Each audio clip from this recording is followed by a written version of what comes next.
క్రీస్తునందు ప్రియ దేవుని పిల్లరా, దేవుని యొక్క వాక్యంలోనికి మనం వెళదాం. అపోస్తుల కార్యాల గ్రంథము 27వ అధ్యాయము 20-21 వచనాలు. కొన్ని దినములు సూర్యుడైనను నక్షత్రములైనను కనబడక పెద్ద గాలి మా మీద కొట్టినందున ప్రాణములతో తప్పించుకుందామను ఆశ బొత్తిగా పోయెను. ఇక్కడ చదవబడిన మాటలను మనం ఒక్కసారి జ్ఞాపకం చేసుకుంటే, అపోస్తలుడైన పౌలుని దోషిగా నిలబెట్టి శిక్ష విధించాలని రోమా ప్రభుత్వంలో ఉన్నటువంటి ఖైదీలు, ఆ రోమా ప్రభుత్వంలో ఉన్నటువంటి సైనికులు ఒక్కొక్క అధికారి దగ్గరికి ఇటు అటు తిప్పుతున్న సమయంలో ఆయన్ని ఇటలీ ప్రాంతానికి నడిపించాలి, తీసుకొని వెళ్ళాలి అని ఆలోచన చేసి ఇంచుమించు 260 మంది వరకు ఖైదీలందరూ కూడా ఒక పడవలో ప్రయాణం చేయటం ప్రారంభించారు. వారు ప్రయాణాన్ని ప్రారంభించినప్పుడు అపోస్తలుడైన పౌలు గారు చెప్పాడు, అయ్యలారా, మన ప్రయాణము సాఫీగా సాగదు.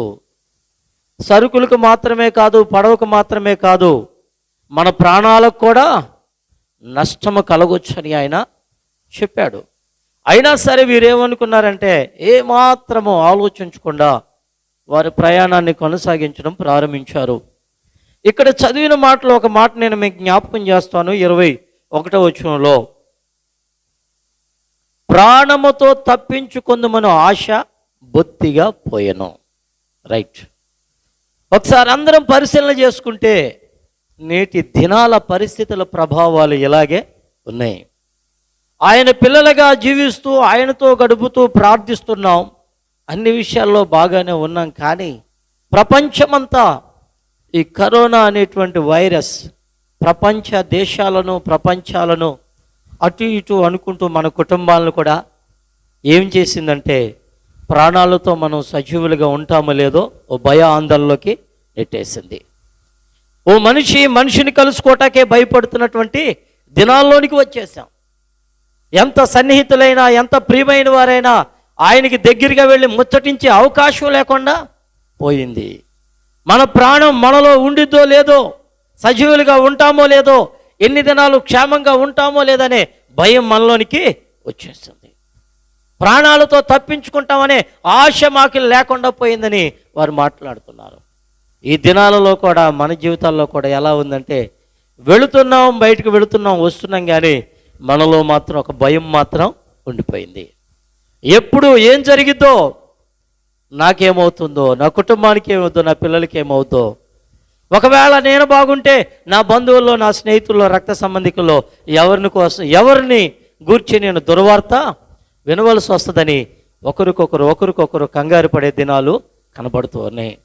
నిజమే, మన ప్రాణాలతో బ్రతుకుతామనే ఆశ మనకు కనబడకపోవచ్చు, కానీ ఇక్కడ మనము ఈ లేఖనాలను పరిశీలన చేస్తే చాలా ఆధ్యాత్మికమైన సంగతులు కనపడుతూ ఉన్నాయి.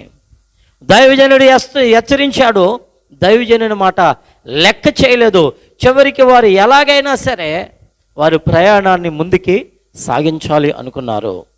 వాళ్ళు ప్రయాణాన్ని ముందుకు సాగించాలని ముందుకు ప్రయాణం సాగుతూ ఉండగా జరిగిన పరిస్థితుల యొక్క ప్రభావాన్ని చూడండి. 14వ వచన భాగంలోనికి ఒక్కసారి రండి. 14వ వచన భాగం, కొంచెము సేపు అయిన తర్వాత ఉరకలోను అను పెనుగాలి దానిలో వాడ చిక్కుకొని గాలికి ఎదురు నడవలేకపోయినందున ఎదురు నడిపించుట మాకు ఆ గాలికి కొట్టుకొని పోతుమే. చాలు, దేవునికి స్తోత్రం. వీరు ప్రయాణమై బయలుదేరి వెళుతూ ఉండగా వారి ప్రయాణమే కష్టంగా ఉందంటే, ఇక్కడ ఉరకలోను అనేటువంటి పెనుగాలి వచ్చిందంట. ఇప్పుడు వారు పడవ ముందుకెళ్ళటం బహు కష్టతరంగా మారిపోయింది. నిజమే, నేటి పరిస్థితుల ప్రభావాలలో మన జీవితం ముందుకు వెళ్ళటానికే కష్టంగా ఉందంటే, ఇలాంటి పెనుగాలులు మరింతగా మన మీద పడుతున్నప్పుడు మన జీవితాన్ని ఎలా ముందుకు వెళ్ళాలి, జీవితంలో మన కుటుంబాన్ని ఎలా ముందుకు తీసుకెళ్ళాలి, నేను నా కుటుంబం ఎలా క్షేమంగా ఉండాలని కంగారు పడే పరిస్థితులు వచ్చేసినాయి. ఎంత నెమ్మదిగా ఉందామన్నా, ఎంత ధైర్యంగా ఉందామన్నా ధైర్యము చెడిపోయిన పరిస్థితి వచ్చింది. ధైర్యపరిచే వారు కొరత అయిపోయారు. ఒకరికి ఒకరు భయపడే పరిస్థితుల్లోకి వచ్చున్నాం. ఏదేమైనా లేఖనాల ద్వారా మనకు అర్థమయ్యే సంగతి ఏంటో తెలుసా? వారి ధోనిని నడిపించడం బహు కష్టతరంగా మారింది. ఈ మాటను మన ఆధ్యాత్మిక స్థితిలోకి తీసుకుంటే మన జీవితాలను కూడా ముందుకు నడిపించటం నేటి దినాలలో బహు కష్టతరంగా మారిపోయింది. ప్రయత్నిస్తూ ఉన్నాం, ప్రార్థిస్తూ ఉన్నాం, ముందుకు వెళ్ళాలనే ప్రయత్నాలు చేస్తూ ఉన్నాం, కానీ మన జీవితం గమ్యం వరకు చేరుతుందో లేదో తెలియని పరిస్థితి. మన జీవితం ఎప్పటి వరకే మనము కొనసాగుతామో భూమి మీద అనేటువంటి బలహీనత కూడా మనల్ని వేధిస్తూనే ఉంది. ఎట్టకేలకి వీళ్ళు ప్రయాణంలో ఇంకా జరిగిన నష్టమేంటో తెలుసా? 18వ వచన భాగాన్ని చూడండి. మిక్కిలి పెద్ద గాలి కొట్టుచున్నందున మరునాడు సరుకులు పారవేయసాగిరి. దేవునికి స్తోత్రం. ఆ కష్టాల మధ్య వారు ప్రయాణాన్ని కొనసాగిస్తూ ఆ పడవని ముందుకు నడిపిస్తూ ఉండగా ఇంకా బహు కష్టతరంగా మారిపోయింది.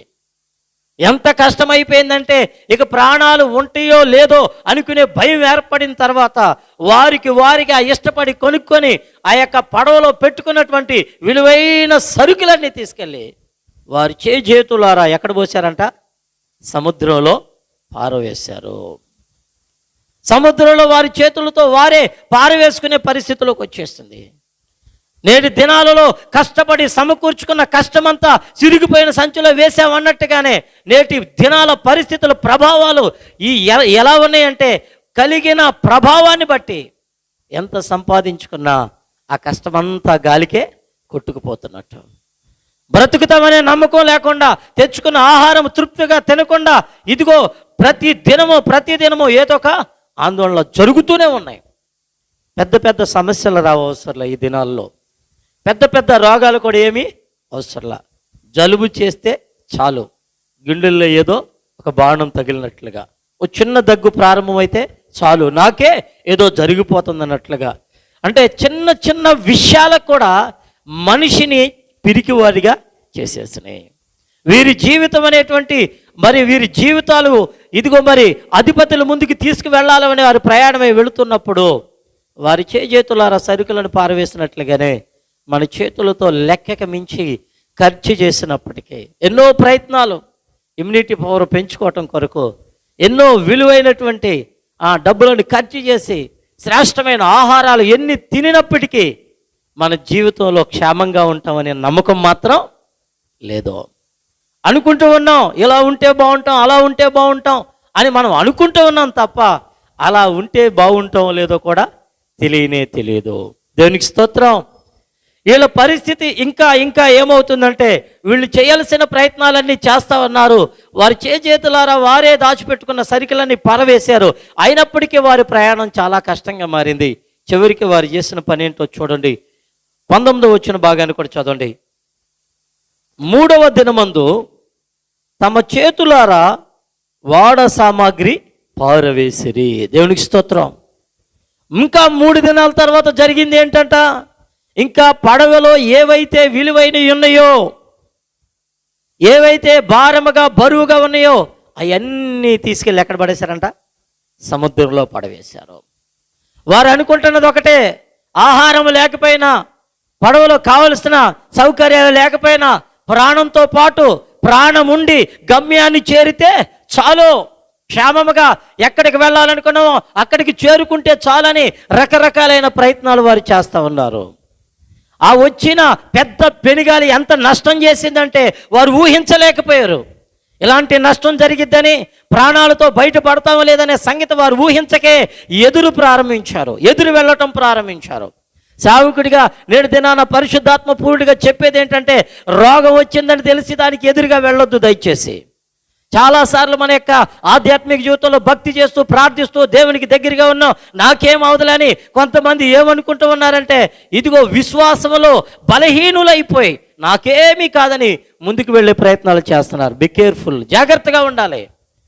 యేసుక్రీస్తు ప్రభువారు తన లేఖనాల్లో చెప్తాడు. పౌలు గారు, అపోస్తలుడైన పౌలు ఎఫెసీ సంఘానికి చెప్తుంటాడు, మీరు అజ్ఞానుల వలె కాక అజ్ఞానుల వలె నడుచుకున్నట్లు జాగ్రత్తగా చూసుకోండి. దేవునికి స్తోత్రం. దేవుడి పిల్లలమైన వారు భూమి మీద జ్ఞానులుగా ఉండాలి. ప్రతి విషయాన్ని కనిపెట్టాలి. శోధకుడు ఎటు నుంచి శోధిస్తాడో మనకి తెలియదు. జీవితం ఎప్పుడు ఏం జరిగిందో తెలియదు. కాబట్టి ప్రతిదాన్ని గమనించుకుంటూ ముందుకెళ్ళాలి తప్ప ఏమవుదలే అన్నట్లుగా నువ్వు ముందుకు వెళ్ళిపోటానికి వీలు లేదు.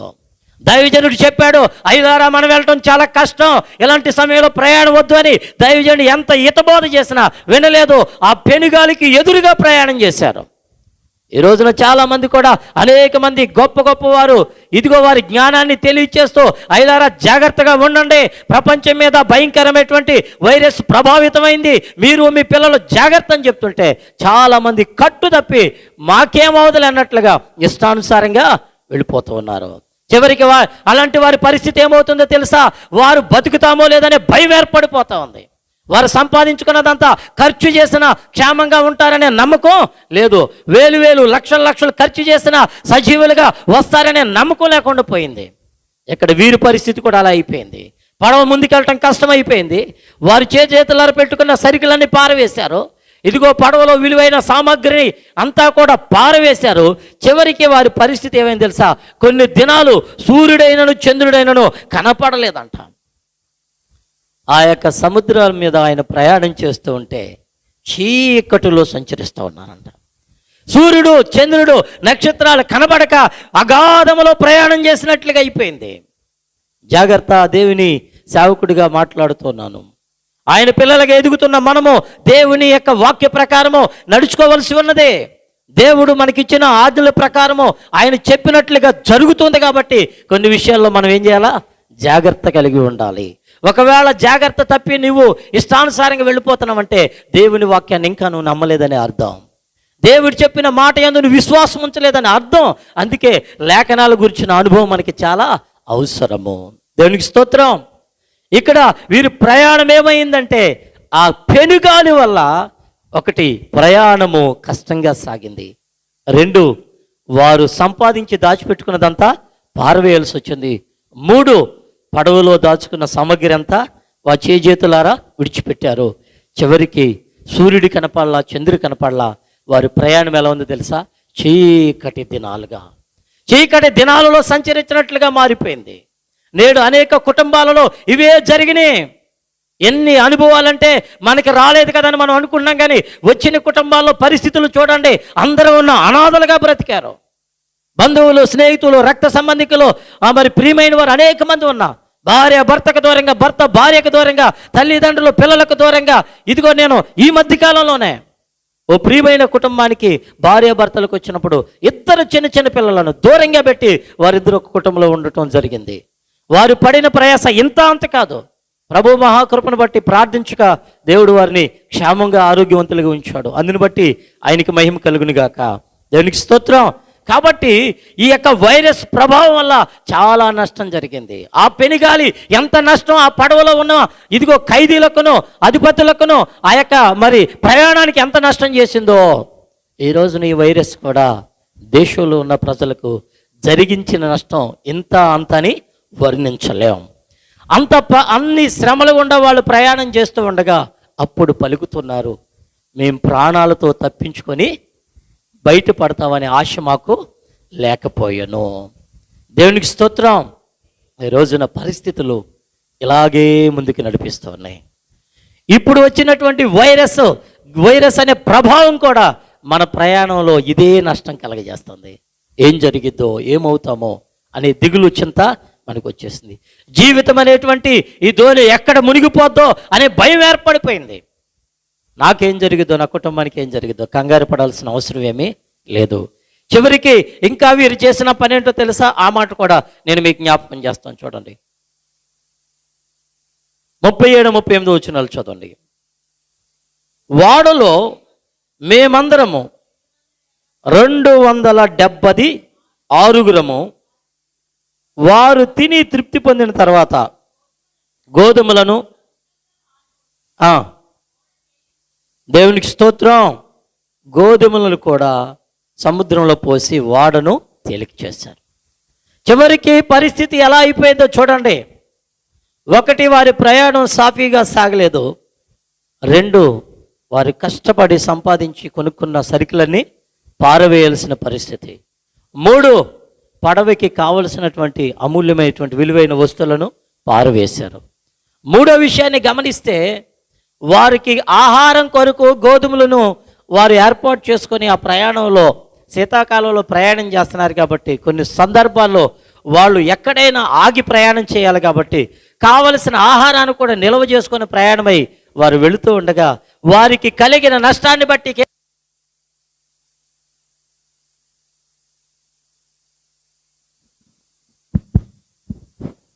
ప్రాణంతో కూడా బయటికి వెళితే చాలు. దేవునికి స్తోత్రం. వారు సంపాదించుకున్న ఆహారాన్ని కూడా తిని ఏం చేశారంట, వారి చేతులారనే వారి ఆహారాలను సముద్రంలో పారవేశారు. చివరికి ఎవరికి వారే ఒక్క మాటలో చెప్పాలంటే కట్టుకున్న వస్త్రాలతో ఉండిపోయారు తప్ప ప్రాణంతో బయటపడతారనే ఆశ మాత్రం వాళ్ళకి లేదు. దేవునికి స్తోత్రం. అంటే వారి యొక్క జీవితము ఎంత కష్టతరంగా మారిందంటే ముందుకు వెళ్ళటం ఊహించలేనంత కష్టంగా మారిపోయింది. నేటి దినాన దేవుని పిల్లగా ఉన్న మన జీవితంలో కూడా ఇవే జరుగుతుంది. ప్రపంచమంతా ఇదే పరిస్థితి. ఇదిగో కలిగిస్తున్న ఈ పెనుగాలి ప్రభావము వారి ప్రయాణం ముందుకు వెళ్ళకుండా రీతిగా ఆటంకం వచ్చిందో, నేటి దినాలలో మన యొక్క జీవితం కూడా అలాగే మారిపోయింది. ఎలాగ ముందుకు వెళ్ళగలమా లేదా అనేటువంటి దిగులు వచ్చేసింది. ప్రాణాలతో బ్రతుకుతామనే ఆశ మాకు లేకుండా పోయింది. మరేం చేయాలి? ఎవరు మనలను ప్రాణంతో కాపాడగలరు? ఎవరు మనలను విడిపిస్తారు? ఎవరు మన ప్రాణానికి క్షేమం ఇవ్వగలరు? ఇంకొక మాట చదివి ఇంకా నేను కొంచెం వాక్యంలో లోపలికి వెళ్తాను. చూడండి, 2వ కొరింథీయులకు రాసిన పత్రిక, అపోస్తలుడైన పౌలు గారు మరొక శ్రమ గుండా దాటుతూ ఉన్నప్పుడు జరిగిన సందర్భాన్ని నేను మీకు జ్ఞాపకం చేస్తున్నాను. హల్లెలూయా, ప్రైజ్ ది లార్డ్.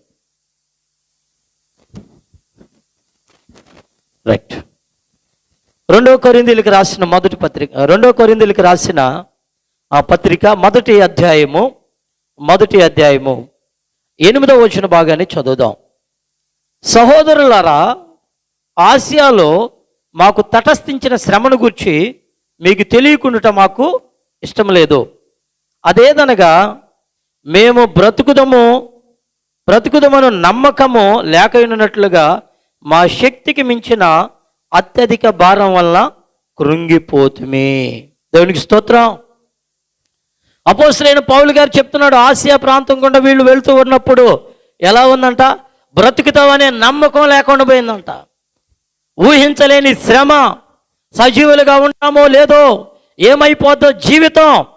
ఇక్కడ మనం పరిశీలన చేయాల్సింది తెలుసా, ఆత్మీయుల జీవితంలో నష్టం ఇది. అపోస్తలుడైన పౌలు, అపోస్తలులు గొప్ప సేవా పరిచర్య చేస్తున్నారు. వారి సేవలో ప్రయాణమే వెళుతూ ఉండగా ఎన్నో నష్టాలు, కష్టాలు, శ్రమలు, వేదనలు, ప్రాణం ఉంటుందో పోద్దో తెలియని పరిస్థితులు అనేక సార్లు తటస్థించినాయి. ఊహించలేకపోయారు. ఎలాగా మన ప్రయాణం ముందుకు వెళ్ళిద్దని వారు కంగారు పడినటువంటి పరిస్థితి పడుతూనే ఉంది. ఇక్కడ కూడా వాళ్ళు అంటున్నారు, మేము బ్రతుకుతామనే నమ్మకం లేదు. అక్కడేమో మేము బ్రతుకుతామనే ఆశ మాకు లేదు. ఇక్కడ నమ్మకం కూడా లేదు. నమ్మకం కూడా లేకపోవటం అంటే అర్థం ఏంటి తెలుసా? ఇక ఇటు చూసిన అవకాశం లేదు. చేయాల్సిన ప్రయత్నం అంతా చేశారు, కానీ బ్రతుకుతారనే నమ్మకం మాత్రం లేదు. దేవునికి స్తోత్రం. మొన్న ఇశ్రాయేలుపేట ప్రాంతం నుంచి ఒక యవ్వన తమ్ముడు ఫోన్ చేసి, అన్నయ్య నేను గవర్నమెంట్ హాస్పిటల్కి వెళ్ళిపోదాం అనుకున్నా, ఎందుకంటే నా చేతుల్లో సత్తు లేదు, నా కాళ్ళలో ఓపిక లేదు, కళ్ళు తిరిగిపోతున్నాయి, పడిపోతున్నాను, ఇక నేను ఏమైద్దో నాకు తెలియట్లేదు, నువ్వన్నా రానయ్య అని చెప్పేసి నాకు ఫోన్ చేశాడు. వెంటనే ఆ తమ్ముడికి చెప్పాను, తమ్ముడా భయపడబాకో, మన దేవుడు మనకు తోడుగా ఉంటాడు అని ఒక డాక్టర్ గారి అడ్రస్ ఇచ్చాను. అక్కడికి తీసుకుని వెళ్ళారు. ప్రభు కృపను బట్టి, ప్రభు ఆయన ద్వారా చేయించిన వైద్యాన్ని బట్టి నేటికి తమ్ముడు ఆరోగ్యవంతుడిగా ఉన్నాడు. ఒకసారి దేవునికి స్తోత్రం చెప్పండి. హల్లెలూయా. కొన్నిసార్లు పరిస్థితులు ఎలా చేస్తున్నాయి అంటే మనము సజీవులుగా క్షేమంగా ఉంటామనే నమ్మకం లేకుండా పోయింది. బ్రతికితామనే నమ్మకం మాకు లేదు అని ఆసియాలోకి ఉన్నప్పుడు అపోస్తలుడైన పౌలు చెప్తూ ఉన్నాడు కొరింథీ సంఘానికి. కొరింథీ సంఘం ఇప్పుడు వచ్చి మేము సువార్త ప్రకటిస్తున్నామంటే బ్రతికొస్తామో లేదో మాకే నమ్మకం లేదు. అలాంటి పరిస్థితులు గుండా మేము ప్రయాణం చేశాం. నిజమే, నేడు వాక్యం వింటున్న మన జీవితాల్లో కూడా ఇవే పరిస్థితులు నెలకొన్నాయి. ఆ ఉరకలోయ అనేటువంటి ఆ పెనుగాలు ఎంత నష్టం చేసిందో ఇప్పుడు మన జీవితంలో కూడా ఈ వైరస్ అనేక కుటుంబాల్లో ఊహించని నష్టం చేసింది. మీరు గమనిస్తే అనేక మంది పరిశుద్ధులు వెళ్ళిపోయారు. అనేక మంది రోషం కలిగిన సేవకులు బైబిల్ గ్రంథాన్ని ఇట్టే ఈ చివరి నుంచి ఆ చివరికి సునాయాసనంగా బోధించగలిగే గొప్ప గొప్ప సేవకులు మరి ఈ లోకాన్ని విడిచి వెళ్ళిపోయిన పరిణయాలు కనపడుతూనే ఉన్నాయి. అనేక మంది దైవజనుల కుటుంబాల మీద, పరిశుద్ధుల కుటుంబం మీద, విశ్వాసుల కుటుంబం మీద అపవాది చేసిన నష్టం ఇంత అంత కాదు. భక్తిహీనుల కంటే భక్తిపరులకు జరిగిన నష్టమే ఎక్కువ. ఎందుకో తెలుసా? ప్రభువు చెప్పిన ప్రతి లేఖనం నెరవేరుతుంది. రెండవది మన అజ్ఞానమే. ఏమవుదులే, నన్నేమి చేయదులే, నాకేమవుదులే అనుకొని జాగ్రత్త వహించకుండా ఇష్టానుసారంగా వెళ్ళిపోవటమే. విశ్వాసులు ఎవరికైనా ఏదైనా కష్టం వచ్చినప్పుడు సేవకుడు కూడా కొన్నిసార్లు ఆలోచించకుండా, సరైన జాగ్రత్తలు పాటించకుండా, వారి కొరకు ప్రార్థన చేసి ఊహించని శ్రమ తెచ్చుకున్న సేవకులు కోకొల్లలుగా ఉన్నారు. అందుకే సేవకుడిగా చెప్తూ ఉన్నాను, దేవుని యొక్క వాక్యం ద్వారా దేవుడు మనల్ని ఎప్పుడు కోరుకునేది ఏంటి తెలుసా? జ్ఞానం కలిగి ఉండాలి తప్ప అజ్ఞానులుగా ఉండటానికి వీలు లేదు. ఇతరుల కంటే శ్రేష్టమైన బుద్ధి కలిగిన వారుగా ఉండాలి. భక్తిహీనుల కంటే బుద్ధిహీనులుగా ఉండటానికి వీలు లేదు. కాబట్టి అందుకే యేసు ప్రభువు వారు అంటాడు ఒక సందర్భంలో, మీ విషయమై మీరు జాగ్రత్తగా ఉండండి. దేవునికి స్తోత్రం. కాబట్టి ఇలాంటి పరిస్థితుల మధ్య మన విషయమై మనం జాగ్రత్త కలిగి ఉండాలి. అయితే మన ప్రాణాలను ఎలాంటి శ్రమల కోపంలో ఉండగా వీరిని కాపాడింది ఎవరు? వీరి పరిస్థితిని మార్చింది ఎవరు? ఇక్కడ మనం పరిశీలన చేసుకుంటే అపోస్తలుడైన పౌలు గారే ఇంకా కింద వచనంలో ఒక సాక్ష్యం చెప్తా ఉంటాడు. 9వ వచన భాగాన్ని, మరియు మృతులను లేపు దేవుని యందే గాని మా యందు మేము నమ్మిక ఎంచుకున్నట్లు మరణమగుదుమను నిశ్చయము మా మట్టుకు మాకు కలిగి ఉండెను. దేవునికి స్తోత్రం. హల్లెలూయా. మృతులను లేపు దేవుని యందే మేము నమ్మిక ఎంచుకున్నట్లు. దేవునికి స్తోత్రం. మృతుల్లో నుంచి లేపిన యందే మేము నమ్మికించాం, ఇక మాకంటూ నమ్మకం లేదో. అపోస్తలుడైన పౌలు గారు ఆ సమయంలో కష్టాల మధ్య బ్రతుకుతామో లేదో అనుకున్న పరిస్థితుల మధ్య ఆయన చేసిన పని ఏంటి తెలుసా? దేవుని యందు నమ్మికించాడు. ఒకసారి స్తోత్రం చెప్పండి. హల్లెలూయా. ఒకవేళ ఈ వాక్యం వింటున్న మనలో ఎవరైనా ఇలాంటి పరిస్థితులు గుండా ప్రయాణం చేస్తూ ఉంటే, నీ కుటుంబాన్ని కూడా అపవాది నిందిస్తూ, ఇబ్బంది పెడుతూ, సమస్యలు గుండా ప్రయాణం చేస్తూ, బలహీనపరిచి, అనారోగ్యాన్ని కలగజేసి, ఒకవేళ నిన్ను కూడా నశింపజేయాలని ప్రయత్నం చేస్తే నువ్వు చేయవలసిన పని ఏంటో తెలుసా? దేవుని యందు పూర్ణముగా నమ్మిక ఉంచు. దేవునికి స్తోత్రం. అపోస్తలుడైన పౌలు తన శక్తి మీద తాను ఉంచలేదు, తన జ్ఞానం మీద తాను ఆధారపడలేదు, కానీ దేవుని యందే నమ్మిక ఉంచాడు. దేవునికి స్తోత్రం. అందుకే యెహోవా యందు నమ్మికించిన వాడంట ఎన్నడూ సిగ్గుపడ్డంట. దేవునికి స్తోత్రం.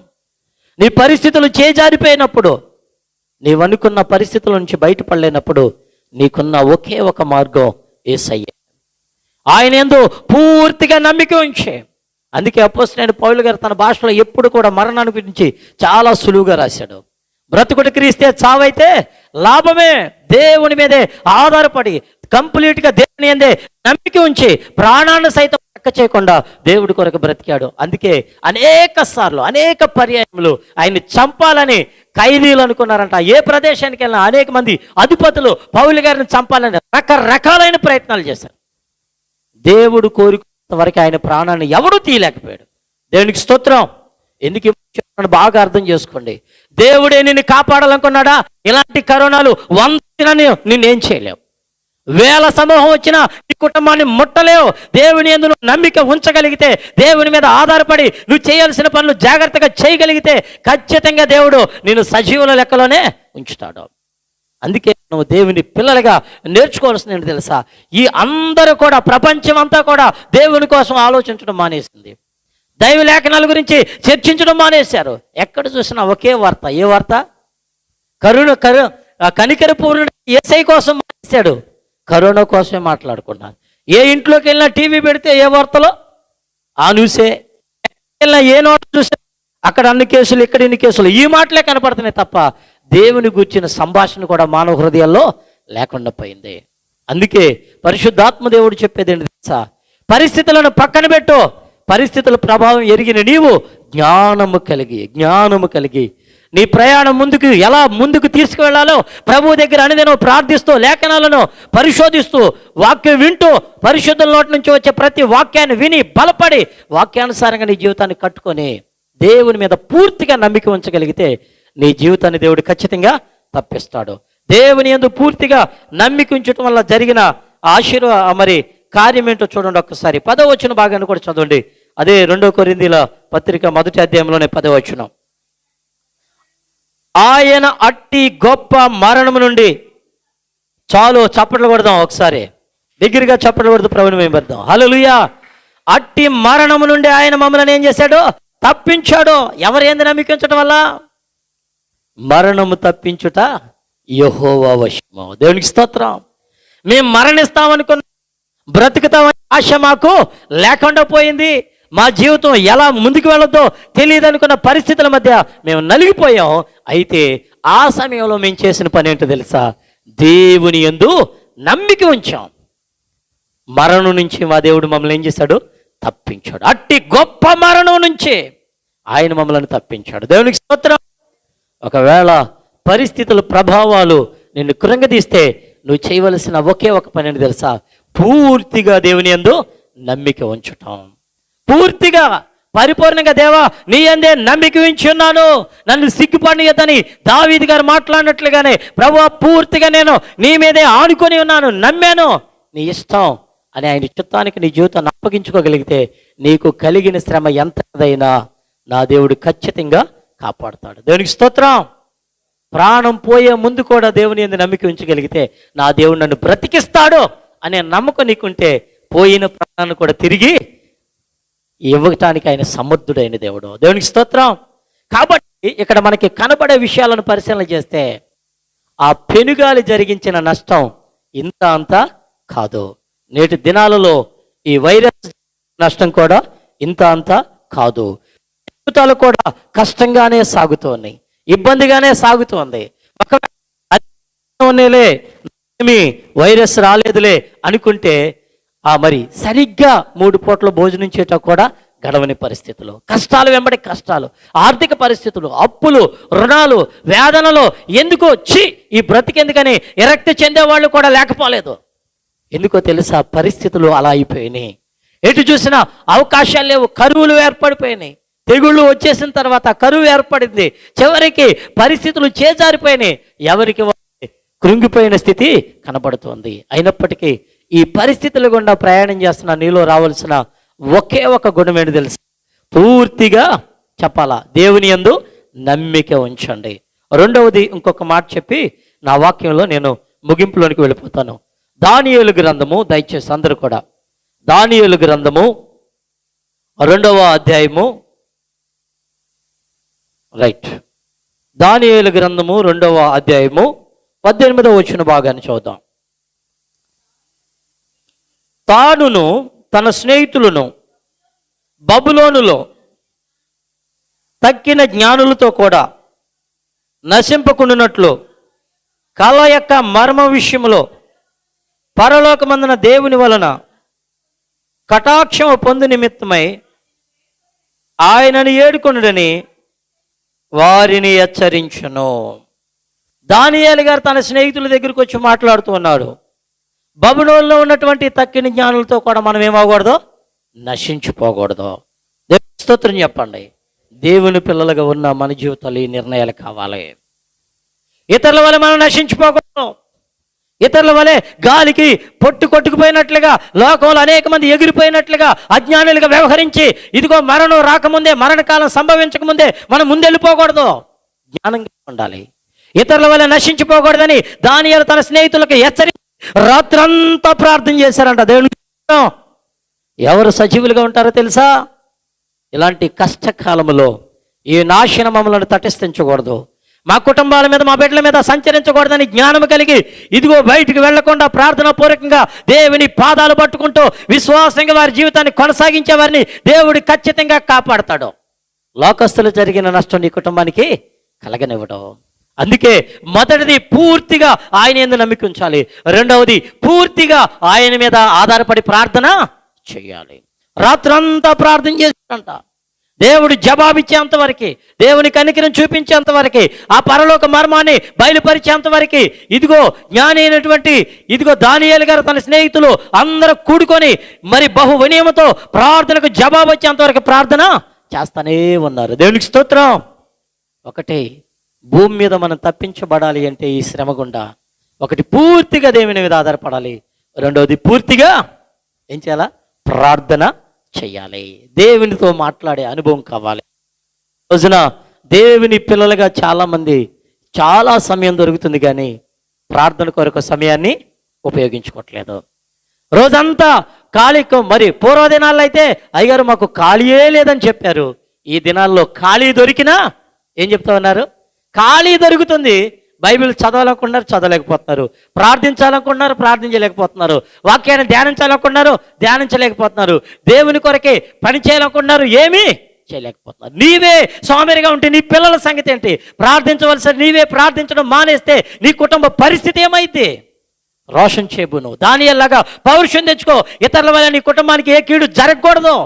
నీ కుటుంబము నశించిపోకుండా ఉండాలంటే తల్లిగా తండ్రిగా నువ్వు రోషం పొందుకొని నీ కుటుంబం కొరకు ఎన్ని గంటలు ప్రార్థన చేయగలవో అన్ని గంటలు ప్రార్థన చేయి. ఎంత మొరపెట్టగలవు అంత మొరపెట్టగలుగు. నువ్వెన్ని ప్రయత్నాలు చేసినా బ్రతుకుతావనే గ్యారంటీ లేదు, కానీ ప్రార్థన చేసి ప్రభు పాదాలు పట్టుకుంటే పోయే ప్రాణమైన ఆయన నిలబట్టగలను. దేవునికి స్తోత్రం. అది నీ జీవితంలో కావాల్సింది. పూర్తిగా ఆయన యందు నమ్మిక ఉంచటం, పూర్తిగా ఆయనపై ఆధారపడి ఆయన పాదాలు పట్టుకొని ప్రార్థన చేయటం మాత్రమే చేయాలి. ఆఖరిగా ఫ్రెండ్స్ చూపించిన వాక్యాన్ని ముగిస్తాను. చూడండి, మార్కు సువార్త 4వ అధ్యాయము. మార్కు సువార్త 4వ అధ్యాయము బహుశా 31వ వచనం. ఎవరైనా రైట్, 38వ వచనం భాగం, సారీ 38వ వచనం. ఆయన దోనె అమరమున తలగడ మీద తల వంచుకొని వారు ఆయనను లేపి, బోధకుడా, మేము నశించిపోతున్నాం, మీకు చింత లేదా? చాలు చాలు. యేసుక్రీస్తు ప్రభు వారు ఆయన శిష్యులు దోణిలో ప్రయాణమై వెళుతూ ఉండగా సముద్రం మీద తుఫాను రేగింది. సముద్రపు అలలు భయంకరంగా లేచి ఆ పడవ ముంచే అంత పెద్ద ఎత్తున అలలు రేగుతూ ఉన్నప్పుడు ప్రభువారైతే వాడ అమరమున నిద్రిస్తున్నాడు. కానీ అక్కడ మెలకువన్నటువంటి యేసు ప్రభు వారి శిష్యుల్లో గొప్ప భయం వచ్చేసింది. మేము నశించిపోతున్నాం, ఇక మేము చనిపోతాం, బోధకుడా నీకు చింత లేదని ప్రభు వారి దగ్గరికి వెళ్ళి ఆయన లేపారంట. దేవునికి స్తోత్రం. వారికి కలిగిన కష్టాన్ని బట్టి ఎక్కడికి వెళ్ళారు వాళ్ళు? లోకంలో ఏ మనిషిని పిలవలేదు, కానీ వారికి సమీపంగా ఉన్న దేవుణ్ణి పిలిచారు. నిద్రించుతున్న ఆయన లేచి ఆ గాలిని సముద్రాన్ని గద్దించగా మిక్కిలి నెమ్మలమాయననే మాట అక్కడ కనబడుతూ ఉంటుంది. దేవునికి స్తోత్రం. కాబట్టి దేవుని పిల్లలుగా ఉన్న మనలో కూడా ఇలాంటి కష్టం వాటిప్పుడు లేదా ఇలాంటి పరిస్థితులు కూడా ప్రయాణం చేస్తున్నప్పుడు ఎవరిని పిలవాలి? ఎవరిని పిలిచినా నీ జీవితాన్ని రక్షిస్తారనే భరోసా లేదు. కానీ పిలవలసిన ప్రభు వారికి నువ్వు ప్రార్థించగలిగితే, ప్రభువా మేము నశించిపోతున్న మమ్మల్ని కాపాడని విడిపించనని చెప్పగలిగితే నిశ్చయం మన ప్రభువు ఖచ్చితంగా మనను విడిపిస్తాడు. కాబట్టి దేవుని పిల్లలుగా నేడు వాక్యం వింటున్నా మీతోనే ప్రభు మాట్లాడుతున్నాడు. ఆయన మాట విని ఈ కష్ట దినాలలో, ఈ కరోనా కాలంలో, ఈ శ్రమల కాలంలో నీ జీవితాన్ని ముందుకు నడిపించుకోవటానికి నువ్వు జ్ఞానం కలిగి ఉండాలి. నిన్ను తప్పించగలిగిన వారు ఎవరంటే నువ్వు ఆరాధిస్తున్న యేసయ్య తప్ప ఈ లోకంలో ఎవరు తప్పించలేరు. వైద్యులు కూడా మా వల్ల కాదు అని వారి చేతులు ఎత్తేస్తున్నారు చాలాసార్లు. దేవుడి మీద పూర్తిగా నమ్మిక ఉంచండి, పూర్తిగా దేవుని మీద ఆధారపడి ప్రార్థించండి. మనలను మన కుటుంబాన్ని నిశ్చయంగా దేవుడు కాపాడతాడు. అట్టి కృప దేవుడు మనకు అనుగ్రహించును గాక. ఆమేన్, ఆమేన్. ప్రార్థన చేసుకుందాం. ప్రతి ఒక్కరూ కూడా నేడు విన్న వర్తమానాన్ని బట్టి అపోస్తలుడైన పౌలు, ఆయనతో పాటు ఉన్న సైనికులు ప్రయాణమై వెళుతుండగా సముద్రం మీద జరిగిన కష్టాలు, నష్టాలు, ప్రాణంతో ఉంటామనే ఆశ మాకు లేదని చెప్పినట్లుగా ప్రార్థనలో ఉన్న మనతో కూడా ప్రభు మాట్లాడిన సంగతులు అవే. ఒకవేళ ప్రాణంతో ఉంటామో లేదని భయపడుతున్నామేమో, ఇదిగో మరణం వచ్చేసింది తప్పించుకుంటామనే నమ్మకం మాకు లేదన్నట్లుగా అయిపోయిందేమో, కంగారు పడకుండా ప్రార్థించేద్దాం. విడిపించగలిగిన దేవుడు, తప్పించగలిగిన దేవుడు అపోస్తలుడైన పౌలును విడిపించినట్లుగా, యేసు ప్రభువు తన శిష్యులను కాపాడినట్లుగా, దానియేలు తన స్నేహితులను కాపాడినట్లుగా, ఆయన అనేక మందిని భూమి మీద కాపాడినట్లుగానే మనలను కాపాడినట్లుగా పూర్తిగా నమ్మిక ఉంచి ప్రార్థించేద్దాం. పరిశుద్ధుడైన మా తండ్రి, మీ పాదాలకు వేలాది కృతజ్ఞతాస్తుతులు, స్తోత్రాలు. ప్రభువా, నీ ఉచితమైన కృప ద్వారా ఇంతవరకు మమ్మలను నీ రెక్కల చాటును భద్రపరిచే నేడు నీ మందిరంలో చేరి, అయా నీ సన్నిధిలో చేరి నేను ఆరాధించి, నేను స్తుతించి, నేను గణపరచడానికి మీరు ఇచ్చిన గొప్ప భాగ్యం కొరకే మీకు స్తోత్రాలు. ప్రభువా, నీ పిల్లలతో ముఖాముఖిగా వాక్యం ద్వారా, అయా మందిరంలో ఉన్న పిల్లలతోనూ లైవ్లో వింటున్న బిడ్డలతో కూడా మీరు మాట్లాడినందుకు మీకు స్తోత్రాలు. ఒకవేళ ఎవరైనా వారి జీవితాల్లో కూడా ఇవే కష్టాలు గుండా ప్రయాణం చేస్తున్నారేమో, వారి కష్టంతా పోగొట్టుకొని, అంతా నష్టపరుచుకొని, ఆరోగ్యం క్షీణించిపోయి ఇక బ్రతుకుతామో లేదని దిగులు పడుతూ ఉన్నారేమో, ప్రభువా పౌలు గారి మీద కనికిర పడ్డట్లుగానే ఈ వాక్యం విన్న ప్రతి ఒక్కరి మీద కనికిరాన్ని చూపించండి. మీరు కాపాడండి. మీరు తప్ప ప్రపంచాన్ని కాపాడగలిగిన వారు ఎవరూ లేరు. నశించిపోయి ఆత్మలు రక్షించడానికి పరలోకం నుంచి భూమి మీదకి వచ్చిన మహా గొప్ప దేవుడు నాయన. ప్రభువా, ఎవరు నశించిపోతున్నారు వారి యందు జాలి పడండి, కృప చూపించండి. వారిలో నమ్మకాన్ని, విశ్వాసాన్ని పెంపొందింప చేయండి. ప్రార్థన ఆత్మను వారి మీద కుమ్మరించండి. ప్రార్థించి బలముగా మొరపెట్టి వారి కుటుంబాల క్షేమంగా హాయిమి దయచేయండి. ఇది నా వాక్యం విన్న ప్రతి బిడ్డను మీరు దీవించండి. దేవ, నమ్మకమైన పరిచయం చేసిన నీ దాసుడు అయా విజయపాస్తి గారిని బట్టి, నీ దాసులను బట్టి మీకు వందనాలు. అయా ఇలాంటి భయంకరమైనటువంటి శ్రమ నుంచి నీ దాసుడు కూడా తప్పించబడి గొప్ప పరిచర్య చేస్తూ ఉండగా నీ దాసుల వారి కుటుంబాన్ని ఆశీర్వదించండి. వారి పరిచర్యను దీవించండి. మందిర పరిచర్యను విస్తరింపచేయండి. రానున్న దినాలు ఇంకా గొప్ప పరిచర్య చేయడానికి సహాయం చేయండి. నేను మీరు మాతో మాట్లాడిన వాక్యాన్ని బట్టి మీకే స్తోత్రాలు తెలియజేస్తూ, మాలో ఒక్కొక్కరిని ఆదరించి, బలపరిచి, ధైర్యం ఇచ్చి, శ్రమలో కూడా నీ యందు నమ్మిక ఉంచి ప్రార్థిస్తూ శ్రమ నుంచి తప్పించబడి ఇదిగో దేవ సజీవులుగా ఉండి నేను కొని అన్నట్లుగా సహాయం చేయమని, అట్టి కృప మా అందరికి అనుగ్రహించమని యేసయ్య నామమున ప్రార్థన చేస్తున్నాము తండ్రి. ఆమేన్, ఆమేన్. దేవునికే మహిమ కలుగును గాక.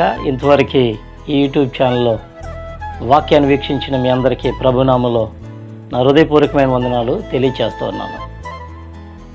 సురేష్ ఫర్ క్రైస్ట్ అనే మా యూట్యూబ్ ఛానల్ని సబ్స్క్రైబ్ చేయండి, లైక్ చేయండి, షేర్ చేయండి, కామెంట్ చేయండి, మీ బంధువులకు, స్నేహితులకు తెలియచేయండి. మరిన్ని సత్యమైన వర్తమానాల కొరకు ప్రార్థించండి. దేవుడు మిమ్మలను, మీ కుటుంబాలను బహుగా ఆశీర్వదించును గాక. ఆమేన్.